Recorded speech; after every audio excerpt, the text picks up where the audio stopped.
mind.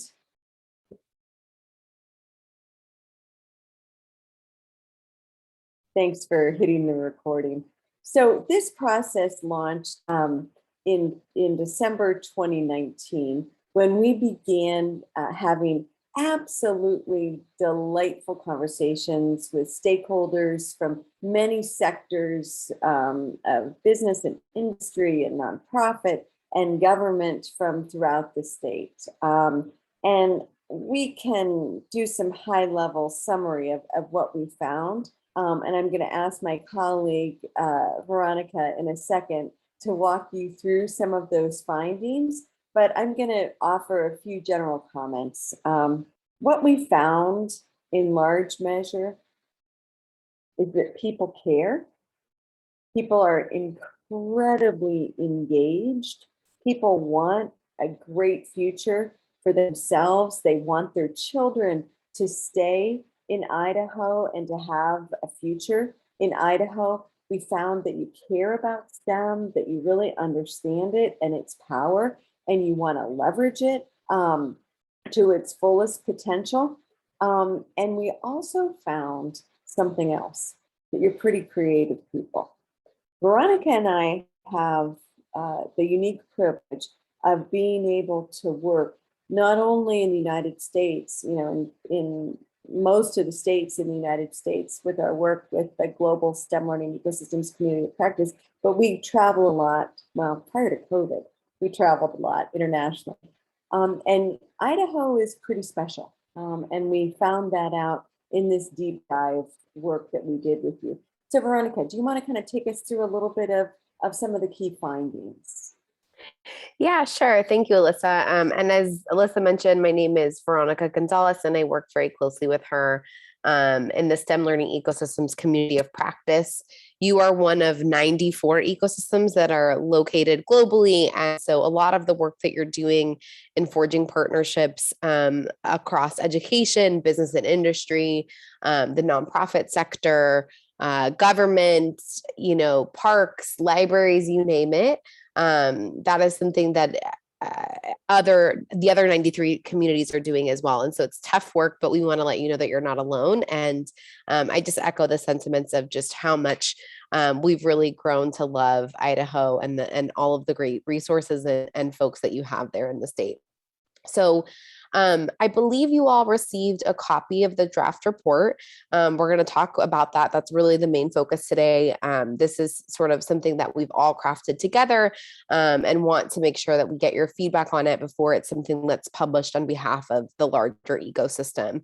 And so backing up a little bit on how we got here, Alyssa sort of mentioned at a high level of some of the data points, but I want to just mention two really big ones in particular. So in addition to us sort of doing some heavy research dives around what the state looks like from, poverty statistics to education statistics to workforce statistics, that stuff is all readily available via the Google.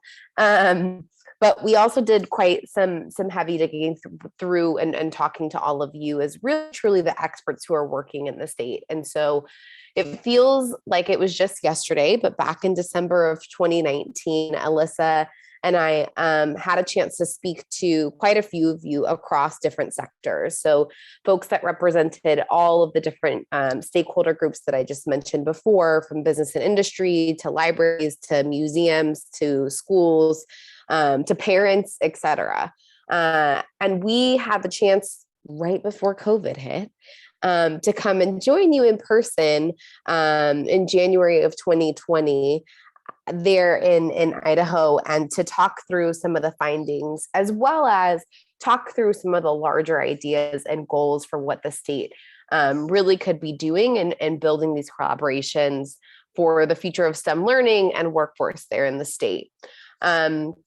Sort of since that period of time in January of 2020, the STEM Action Center has done a great job of sort of corralling everybody in the 6 regions, as well as some of the data and keeping us on track and making sure we have some of the right things in there, but also to making sure that we're listening to all of you and connecting us with all of you, and making sure that stakeholder findings, as well as some of that additional information that I mentioned, was a part of the report. So if we can move to the next slide, I just want to, at a very high level, also mention just sort of through that interview process what we were finding, which, first and foremost, that Idaho is rich with opportunities and assets there in the state. And so you have great leadership there, like I just mentioned, that they're really helping us keep us all on track, but are very, very mindful in making sure that this is really an incorporation of all of the voices there in Idaho. And reflective of what's going on in the state from all of you. That you have a wealth of information and resources with your universities, as well as there's really a strong collaborative urge in the state, and that you guys all come together. I mean, I have yet to come to a meeting where there's not a fully engaged audience of folks ready and willing and excited to contribute to the work. And so on the right hand side there, I won't read through all of them because you can see on your screen, hopefully, some of the goals that folks really had mentioned throughout that period of time. Like I mentioned, at the end of December and into January, through the rest of this year, of some of the goals that folks really wanted to see Idaho and the STEM ecosystem start to accomplish in order to really build those connections between STEM learning and workforce. So if we can move to the next slide, the other key sort of data point that's really important here is that in September and October of last year, so just right about a year ago, the Action Center also did quite a bit of work in surveying all of you. And so surveys were distributed throughout all 6 regions to collect more information from every single one of you. There was a great amount of effort that was put in to make sure that everybody had the survey and then that it was distributed far and wide. And the findings from that survey were presented in a meeting. And actually, I hopefully can talk and at the same time. You can see, if we can move to the next slide, you can see the full we only pulled just a couple high level data points from that survey that was distributed throughout the survey. And like I said, the Action Center and ecosystem leaders and partners did quite a bit to make sure that everybody had a chance to take the survey. And as you can see here, this is sort of the breakdown of who really got the survey and took it. And I just put in the chat the link to the full presentation. But throughout the 6 regions and statewide, you had really good participation in terms of folks taking that online survey. So if we can go to the next slide, folks that gave input are represented here. So industry was the highest of folks who gave input on who are the strongest STEM supporters and implementers in your community. You can take a look here, and it mentions sort of the STEM partners throughout the state and a breakdown of who's really champions within the community for STEM, which we thought was a key finding. And if we can move to the next slide, throughout that survey too, you can find through the different regions what community really looks like. Again, these are findings that were taken from those online surveys that were distributed far and wide last year. And if we move to the last slide, I think this is just one more high level finding from that survey. And as I mentioned in the chat, you can see all of the survey findings that are there on the STEM Action Center's website. But we wanted to take out sort of the key findings from all of you of some of the resources that are there available, not only at a statewide level, but also specific to region. So if we move to our final slide, this is just sort of reiterating that we then were contracted out as sort of independent bodies with ties and also having the expertise of doing this within 93 other communities to pull together sort of this input from all of you throughout the 6 regions, the state, and beyond to pull together the report that was shared with you earlier this week. So we wanted to give you all just a quick second to give some input there. So if we want to move to the next slide, I don't know, Caitlin, if we want to, and Alyssa, if we want to ask for any questions right now before we get to the Padlet and the Yeah. input. Okay. Yeah, sure. Let's open up for questions right now, and then we're going to have an opportunity for feedback. And then in our last bit of time together, what we're hoping to do is do some group work, breakout group work, where we can brainstorm with one another about how to leverage this report to support your work. We really hope that this report will become something that's a useful tool both for you as well as for, STEM and the state in general. We don't want this report to just live in what's the digital equivalent of dust. We don't want it to be lonely on a website somewhere. We hope it becomes useful and actionable. Looks like archived. Archived. Thanks, Brendan. Brendan. Brendan wins. Yep. So are there any questions before we get into, we want to give you all a chance to do feedback. I know you had a chance a little bit before this meeting, but we know sometimes in our busy schedules, we're not able to. So are there any questions on how this report came to be? It was a very long process. It's been a really fun one. Okay, so I think if there are no questions right this second, and that doesn't mean that we can't have more, maybe if we just take about 5 minutes maybe or so, if we need a little bit more time, we'll check in with you. But Caitlin just, or somebody from the Action Center just put in the Padlet link. And so if you click that link, I'll throw it in there one more time for you. If you click that link, you should see something that pops up on your screen that looks like the screen that's showing there. And we're going to give you just a couple minutes. We'll put a few minutes on the timer and put on some music maybe to give you all a chance to just put in some thoughts around different feelings, questions that you may have, concerns that you may have. Also, too, if you just liked a certain section, just let us know here.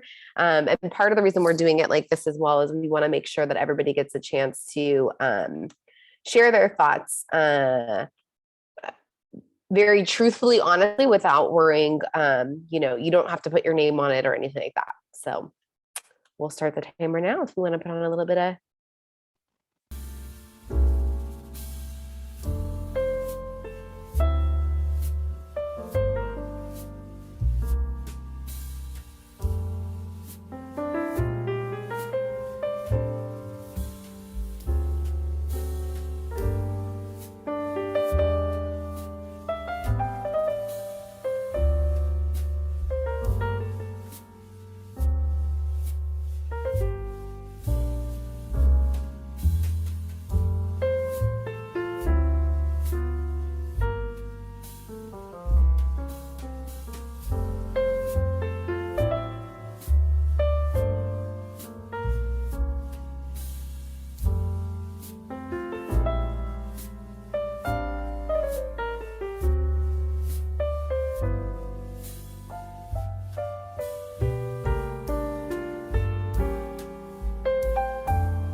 We noticed people are still writing in a few more comments, so we're going to do about 1 minute. This is like a 1 minute warning before we wrap up.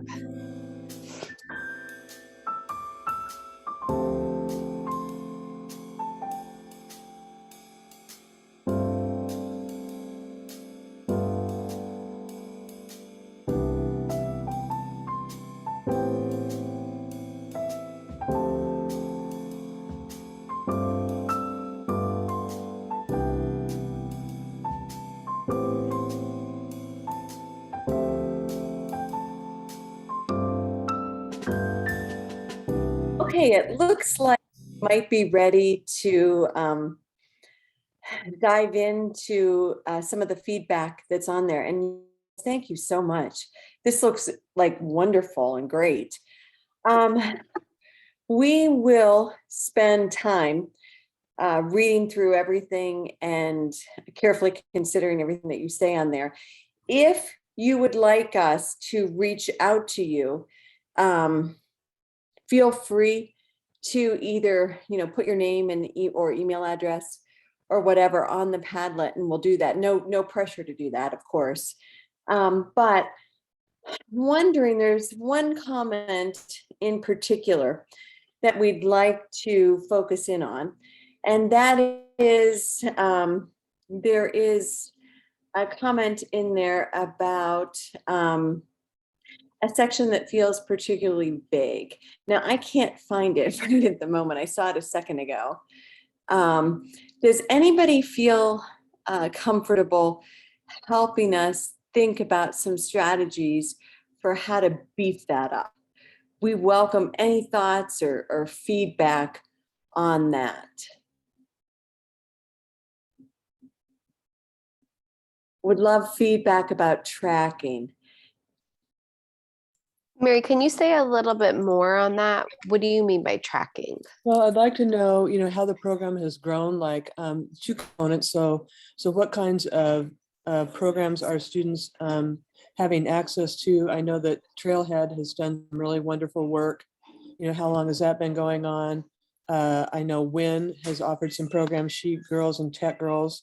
And I know there are innumerable other enrichment opportunities. So I'd like to know if the organization has any tracking of how many of those programs there are and how has that grown over time. And then an essential component of that would also be tracking the number of participants by gender and ethnicity.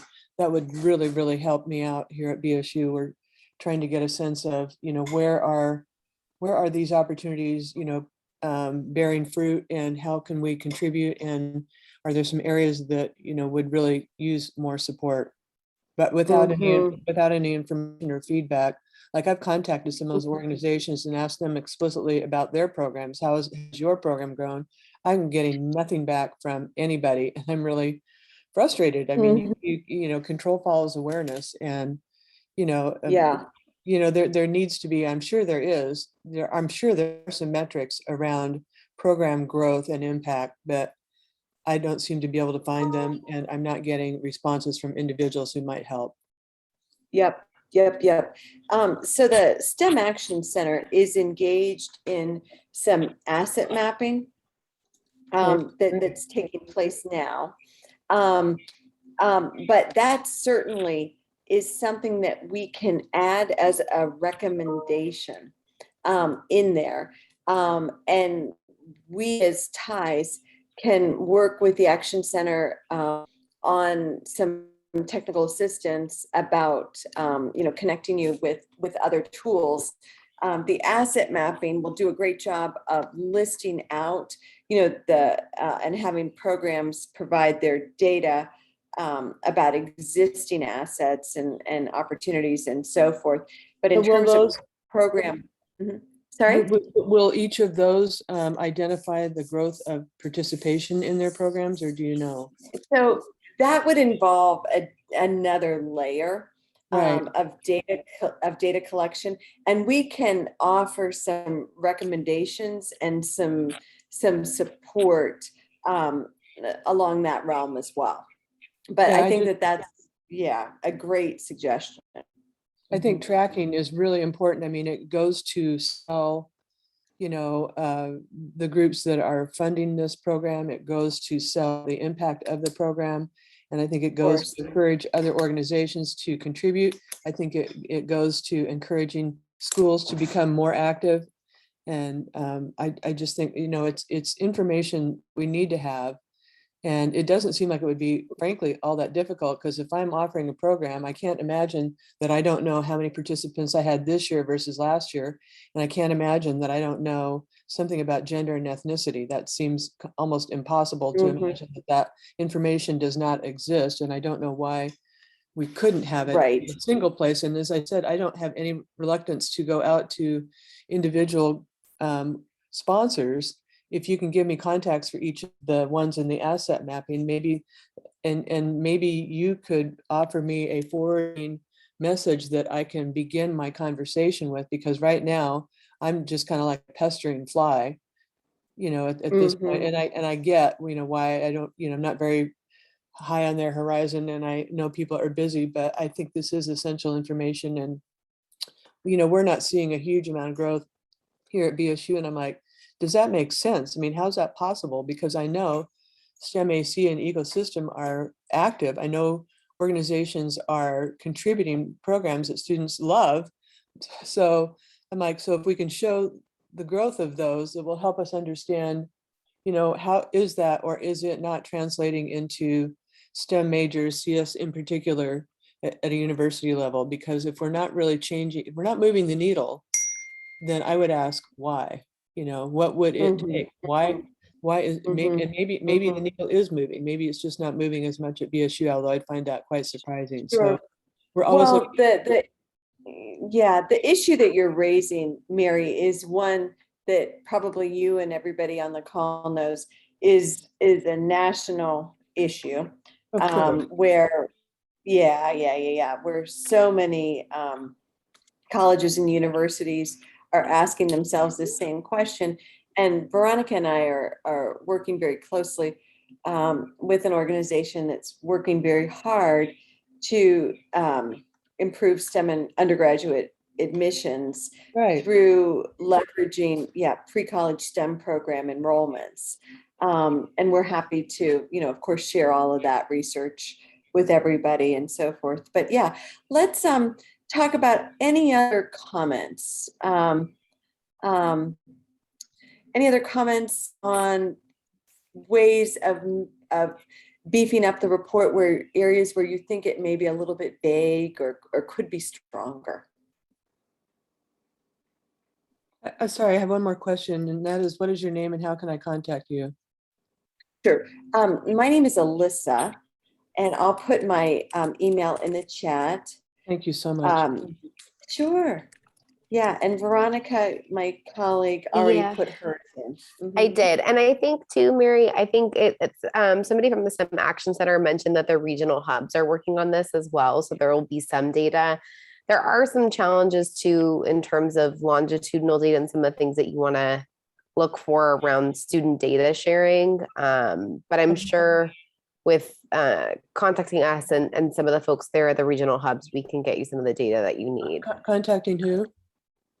The regional hubs there as part of the ecosystem. Okay. So are there any other thoughts or ideas on how we can help make the report a little bit more robust, or are there any other thoughts there? Hi, this is Jennifer. Oh, sorry. Please go ahead, Jennifer. Okay. This is Jennifer from the Idaho Commission for Libraries. And I was thinking that I'm not really sure who the audience for this is, but if it's folks who aren't on the call, like we're trying to convince people who maybe aren't already enthusiastic about STEM or aren't knowledgeable in the area, you could make this report a little bit more Idaho by focusing, as some people have mentioned in the comments on the Padlet, on our outdoor enthusiasts and agriculture and some of the things that are kind of ingrained in folks who have been in the state for generations. If you are from Idaho, you will often hear people tell you how many generations their family have lived in the state. And that kind of goes back to, having this real love of the space, like the environment and the physical landscape of Idaho. So I just think that if your audience is people who maybe aren't on this call, that could be a way to connect with them. Thanks, Jennifer. That's good. That's helpful. And we'll note that. We have Jeremiah who raised his hand. Yeah, so this is Jeremiah, computer lab teacher over at Peregrine Elementary. And I really like everything you guys have done on it. I think it's awesome. Before I go to the point where the reason I raised my hand to kind of maybe extend what the last person had mentioned. If you're going to try and do more information about Idaho locally, I would maybe even recommend how STEM would apply to that. Like if you're going to talk about agriculture, how STEM applies to that, like analyzing climate and weather and coming up with new innovative ways to harvest or deliver produce, deliver, product, all that sort of thing. Yeah.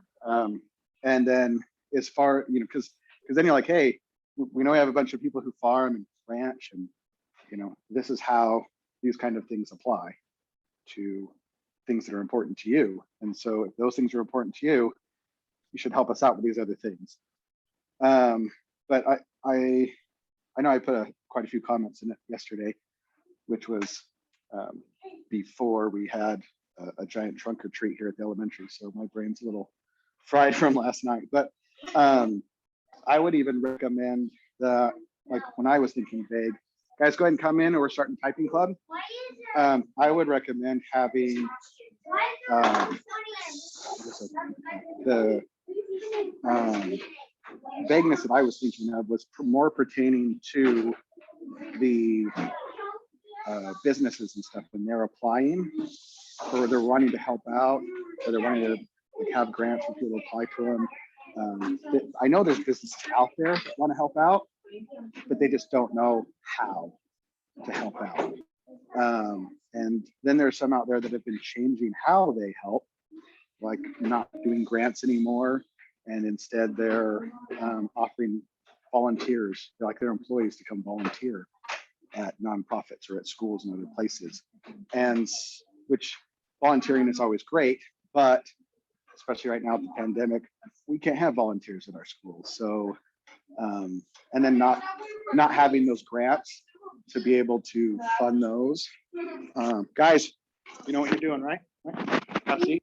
And be blue. That's right, you guys choose. Have a seat. Sorry, they're getting all set up. So what I would like to see is maybe even not necessarily all in that paper, but to even have like a website, something that links to that website, saying, hey, we have ways to kind of direct help, or I really like the way INL and Micron, those examples, which they're big companies. Maybe some examples of how small companies help might be more identifiable and would also promote small businesses in Idaho. So just having those, having maybe a couple more examples, or maybe even having some more direction or ideas on how they can help, if that's the audience that you're trying to one up, the audiences that you're trying to reach with this, benefit. Showing some examples, showing some purpose. Because if I show some teachers new technology, they might think, oh, that's great technology, but their underlying thought is, how does this help my classroom? Or what can I do with it? So maybe having a little more push in that direction for partners that want to, other stakeholders that want to help out. Perfect. Okay. Thank you so much, Jeremiah. Yeah. Okay, and then it looks like we have some comments there in the chat as well. So Trisha, we're going to add your comments to the Padlet. Thank you for that.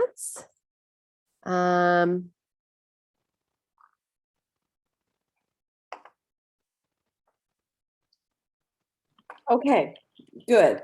Thank you, guys. Really good feedback. Our plan is to take your thoughts and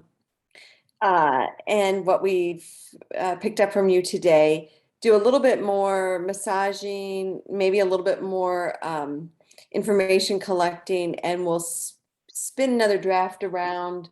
And I know that our colleagues at the STEM Action Center will share it back out shortly. So what we wanted to do with our last 20 or so minutes is something that we hope will be really fun. And that is to pair everybody off in teams and to talk about, and this will hopefully be intended to help you as well as the ecosystems, think about how this report, in its, imagine it in its final form, improved, new and improved, how this report could really help you in your daily work. So think about when your colleagues ask you, what have you been doing? You just were on Zoom with people and you played some music and, you talked and you typed away and you spent this time. What was it that you would share about what you did? And finally, when you go into the breakout rooms, we'd like you to develop an elevator pitch to describe your work with the Idaho STEM ecosystem. And tying it all back together, how this report incorporates into your work with the Idaho STEM ecosystem. So your elevator pitch can also and should incorporate your own work with your individual school, if it's Jeremiah, or if it's Mary, or Donna, how your work intersects with the Idaho STEM Action Center and STEM ecosystem, and how you will incorporate this report in that work. So I think that our colleagues are going to send you off into breakout rooms, and we will come back at about what time, Veronica? We'll come back at about, I have we'll take about 10 minutes.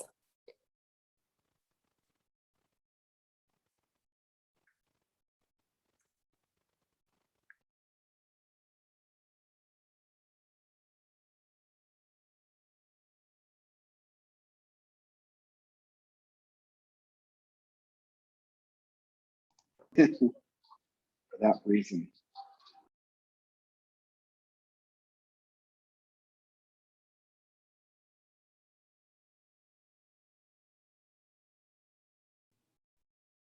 Okay, I think we're all back, Alyssa.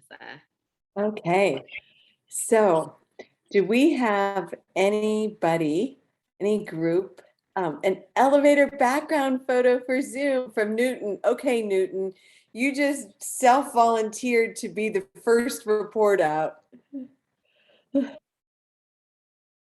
Tell us about, I don't think we can grab a background fast enough. No, But it goes let's my list of hear things to do. it. Well, so my quick elevator pitch. Excellent work putting a lot of data together. The way I would use this report, it would be tough in the format that it's in, because I engage with very diverse levels, from families to parents to kids to teachers to science directors for the school district, right? So it's kind of like the diversity of people to engage in an elevator pitch.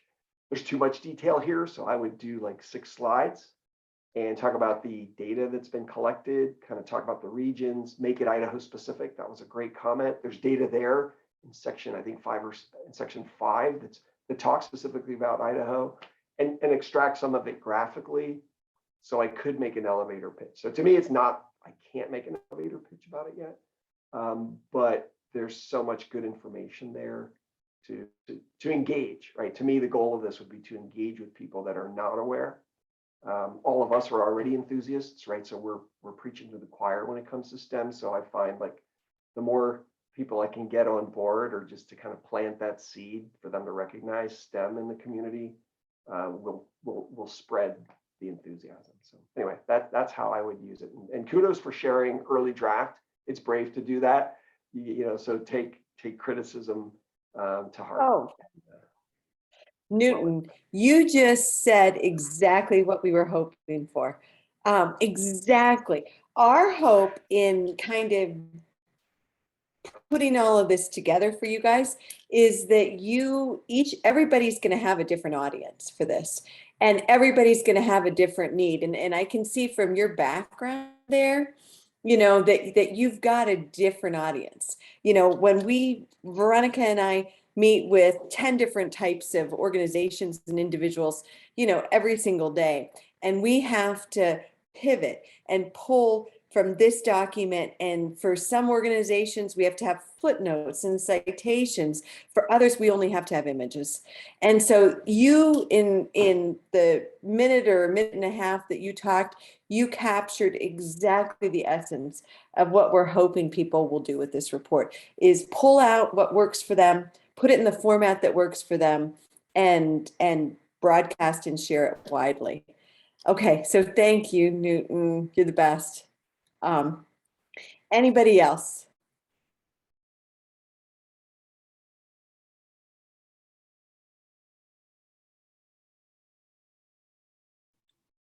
Probably have time for one more. There's no brave souls. John looks like he's like really, he's laughing. I feel like we caught eye contact on Zoom. Yeah, what a weird phenomenon. Yes. Stephanie and I spoke, and I guess we both had different elevator pitches, but for my part, for structure engineering laboratories, how we engage and participate in the STEM ecosystem is by connecting with local schools, sending our engineers into classrooms, hosting STEM themed events, sponsoring competitions like science fairs, and how we use it in our work is, or how I would use the report, I think, is really in reaching out to new folks and just maybe attaching it in an email, or using that. I really enjoyed that. A lot of the information just really easy to pick out. There'd be in one place. So it was just really great for at a glance type things. If I need to quickly pull relevant fact or something to convey a message.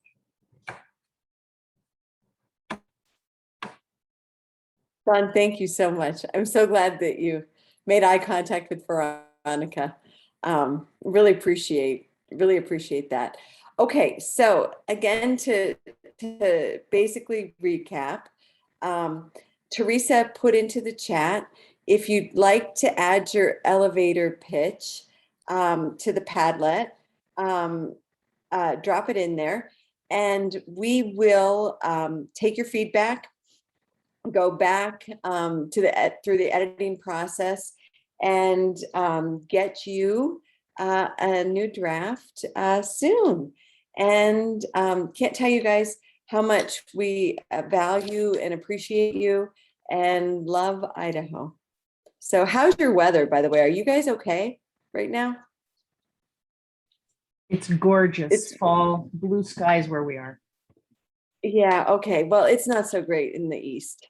So enjoy it, and enjoy it for us. We wish we were there. So again, thank you all so much. Thank you both, thank you all so much, and we will take the comments very seriously. Thank you again, and have a great weekend. And I'm looking at all the other. Take care, everyone. Thank you. Good to see everybody. Bye.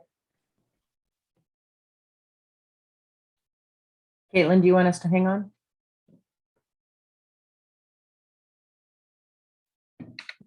Although Alyssa she's off. How you doing, Veronica? I just texted her. Do you guys want to stop the recording too? Yeah. I just texted